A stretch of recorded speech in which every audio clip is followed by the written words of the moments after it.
Now, stand-up comedian Hal Cruttenden is back on tour after his roaring successes at the Edinburgh Fringe Festival last year. Now, it also coincides, this is great comedy material, by the way, it also coincides with his divorce after almost 23 years of marriage. I love the way he's just listening into all of this.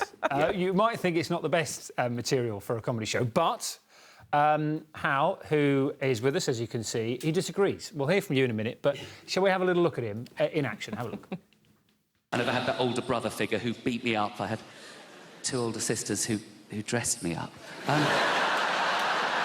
No, I was raised by women. Sounds like I was raised by wolves, doesn't it? I was found running with a wild hen night in Newcastle. Wolves, women, easily confused. I was gorgeous, wasn't I? Still are. That's a lot, thanks very much. And now available. Indeed. Yeah. Well, look, thanks for being with us. Imagine we... No. Tell us about the new show. I know, it's taken, Hal. The new show, as Sia was saying, there's a lot of material from your divorce on there. Yes. And it's something which a lot of people do go through. And yes. there is humour in there. And very much in this age group. Yeah. It is the over 50s who are, you know, people aren't suddenly breaking up older and later in life. And it is, I mean, it's the only really great thing about getting divorced is that it's been so easy to write a show about it. Because there's so much stuff. I mean, there is a terrible thing as a comic. You kind of sit there and if your life's going great, often your material tends to meander. You need some crisis. You need things to go wrong. You're in good company. I saw Chris Rock last year, and he did the same thing. Much of his stand-up was based on his divorce. Oh, right. What did you? We're very much at the same level. Chris Rock and I. Oh, so he's just God. He's Will an old Smith doesn't mate. like you either.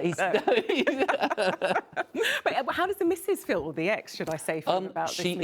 She is fun. I run everything past her. It is a very amicable divorce. See, there are several things that make it OK to do a show about it. Okay. It's quite amicable. Our kids are grown up, so they can, you know, they're 20 and 22, so they've come and seen the show. And also, she left me. Thank God, because if I'd left her, people would go... That's the law, is it? Once they leave you, it's OK to write comedy material. Yeah, because people are more on your side. Do you know what I mean? Even though, of course, it's 50-50. A divorce, in the end, is virtually always two people parting. But because she was one that did the split, it goes, that's easier. And also, I suppose, you mentioned the age of your kids there. The fact that they're a bit older, they're sort of insulated from some of the real pain that might happen if they were in their sort of, you know, 5, 6, 7 years old. And also, exactly. And actually, I think that is... I was always said this, I say this in my show, the horror for me of divorce was always that, which I'm sure loads of people have been through, of the fact that you're not going to live full-time with your kids. But the fact is both my kids are doing fine art at university, and our horror is that there's never going to be a time when they won't be living with either me or my wife if they go into a fine art. Can I ask you... So they're actually going to be hanging around too much, I think. What's it like if I come and see you and I happen to be happily married? I'm going to try and break you up. I do that. I find couples in the audience and I try and destroy their marriage and try and obviously the cracks have to be there, and they probably are, Dan, if you look hard enough. But I do quite enjoy having happily married couples and talking through what's going to be happening in the next few years. So and it's not just about the fun life of divorce. It's also you're talking politics as well. And as you say, you've got something for singles as well. Yeah, a little bit of politics, a little bit of the whole stuff on being single as well. I mean, God, single in your 50s, it's pretty horrific. So the weird thing about it is, when you were dating in your late 20s, you were everybody was pretending to be a little bit more messed up and interesting than they actually were.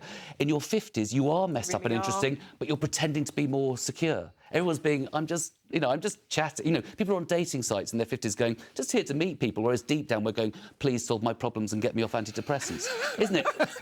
So it's kind of I think it's the upside down world of 20s dating and 50s dating, but it's fantastic out there. Well, Hal, thank you so much for coming in. Thank you. We wish you all the best with it. Thank you. I'm not sure I'll come and test it out though. Good luck with the divorce. Good luck with the divorce as well. Yeah.